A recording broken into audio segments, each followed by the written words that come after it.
Je pense, parmi les couvertures qui m'ont marqué, à celle d'un livre qui m'est cher, d'un auteur qui est important pour moi, qui l'a longtemps été aussi quand j'étais ado.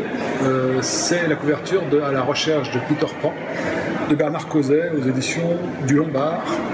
Je parle du tome 1. Cette couverture, c'est une couverture qui à l'époque a fait son petit effet parce que c'est une image très sobre, où on ne voit dans sa partie supérieure qu'une forêt de sapins qui se détache sur du ciel bleu.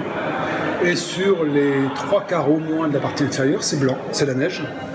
Et cette neige est griffée par la trajectoire d'un skieur qui est dessiné en tout petit et qui figure de mémoire, parce que je ne l'ai pas sous les yeux, qui figure aux 2/3 de l'image, comme une griffure du papier, puisque le blanc du papier représente celui de la neige.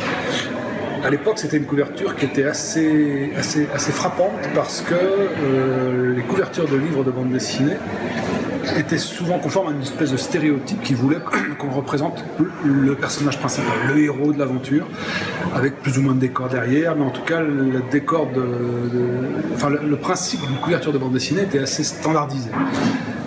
Cette couverture de Bernard Cauzet, c'est quelque part l'irruption sur le papier blanc, parce que la neige c'est encore une fois le papier blanc, l'irruption d'une espèce de modernité dans le récit. Et À la recherche de Peter Pan, c'est aussi une histoire autour de la mémoire, autour de la recherche du passé familial, et ce blanc griffé par la trajectoire d'un skieur, ça évoquait ça aussi. En ça, c'est une couverture qui est restée gravée dans pas mal de mémoires, je crois, dont la mienne.